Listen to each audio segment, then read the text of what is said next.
For more reaction to the story, we're joined by reporter Linda Mnisi, who's in Isipingo in Durban. Linda, you're with Senzo Meyiwa's brother, Sifiso, and we heard from Advocate Teffo earlier, who said he'll stay on watching brief on this matter as per the instruction of Sifiso.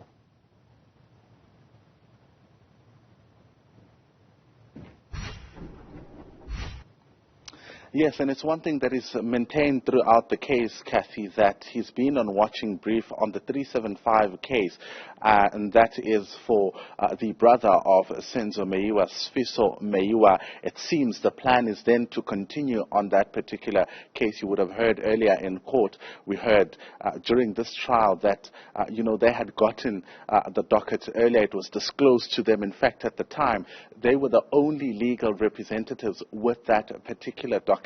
How it affects, the rest of the case, let's get to hear from Sifiso Meyiwa himself.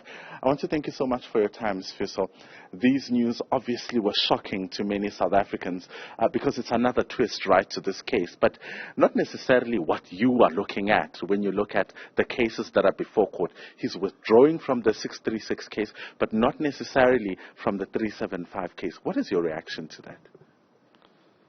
No, Tina, veles le family be siyazi ngoba sike sakhuluma naye uTeffo waveza indlela amharasa ngayo. No, we came to an agreement with no akwenzeke kanje, but asikho worried, siyazi ukuthi kuzokwenzakalana ukusukela la ngoba usakhona ku375 lokhu uwona vele une evidence. Ukhuluma ngama threats and harassment, and now uyasho ukuthi untshelile ngawo. Do you know what exactly, where they come from? Avela emaphoyiseni. Yeah. Emaphoyiseni la ukuyiwona ngafuna ukuboshwa abantu abaright. Yeah. Are you also experiencing the same threats? No, mina kwaba ukuthi nje bangisabisa ukuthi bazongivulela icase la kwagcina lapho bagcina bengafikanga futhi. Yeah. Malesela Teffo was the first, in fact, legal representative to bring up the issue around 375 and the contents of 375. Without him now in the 636 case, where do you think that particular docket will go, given that also, we've received a response from the DPP saying 375 does not have merit? No, angifuna ukungena kakhulu kulokho, but sikhulumile kuyinto esingesifuna ukuthi sikhulume kwimedia ukuthi kuzokwenzakalani, but we know ukuthi kuzokwenzakalani kusukela manje. Yeah, kodwa akuyona into esiyikhuluma leyo kwimedia. You've said before, Guti, you believe Guti, the accused persons are innocent in this entire thing. Are you not worried about what is now going to happen to them, given that now where you've put your trust to Guti? No, angikho worried kakhulu ngoba vele siyazi ukuthi evidence abanayo evidence abophala abantu abanayo uze kuvela lo 375 nje uvela ngoba no 375 buvele ukhona bazibagijima bebophala abantu babevele besabela u375. No, siyazi evidence abanayo. Asikho worried.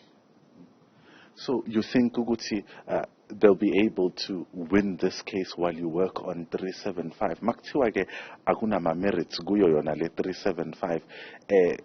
Do you see it getting to court? Are you confident that one day izofike court nabantu abakuyo oKelly Khumalo and everybody who was in the house will get arrested?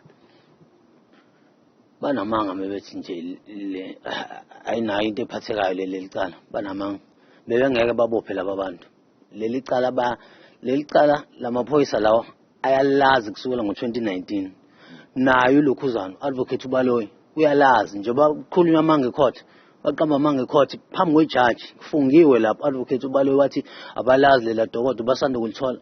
Mina ngiyazi le dokodo lahlala ku advocate ubaloyi for more than 6 months likuyena elifunde yalazi wazi kahle nje bayazi nobufakazi obukhona lapha yana not worried. So you're hoping one day lizofika court. Izofika ngoba vele basaba njengoba betatazela benza zonke lezi zinto batatazela ukuthi lizobopha. Kahle kahle la vele sesilwa namaphoyisa azama ukuyivikela. Njengoba kwenzeka yonke lento lamaphoyisa abophela abafana abawu5 iwona la wasabisa uTeffo iwona la wazama ukuyivikela futhi ngoba fanele kube khona fanele aboshwe kubona ngoba phela omunye wabo ususpect njengoba kwavulelwe 375 khona iphoyisa bese kuba khona nalabo basendlini bonke lelo phoyisa futhi yilona ephethe lelicala lento futhi yangixaka ukuthi namanje liphoyisa kwaye lingaphumi la ngoba fanele beliphumile manje kule case ngoba phela leli ukukhombisa ukuthi vele lo 636 inhloso yalaba kubona ukuthi bakhiphe abantu okuyibona abadubula usenzo bayivikela ku case 375 ngoba bayawazi ukuthi vele bawo suspect kubona bayazi lento abenza into engekho kuna ama investigators ayithi ku 375 kuno Colonel Buthelezi kuno warrant officer Makhubu kuno warrant officer Makhubu in fact let me repeat that kuna ma investigators ayithi ku 375 there's Colonel Buthelezi, and then there is warrant officer Makhubu. Are you saying one of them is supposed to be charged? Kuyo yona le 375. Warrant officer Makhubu no Buthelezi basebenza ndawonye. Ibona bavula ukutest 375. Abantu efanele bacharge yilabo ba case 636. Ukeninda is one of them. Who are supposed to be charged? Yes. For what? Defeating the ends of justice. In what way? Mfethu. Angifuni ukungena kuma details. Kodwa nje defeating the ends of justice bayazi. Bayazi bafowethu. Angeke let's protect alabantu. Abasizi ngalutho. Inizwa lesi ba protect ukuthini? Buka manje uTeffo uyasatshisa kube befa bezofa ebulawa ibona labantu. Labantu ba corrupt futhi igama elithi corrupt lincane. Badinga igama elingaphezulu kwa corruption.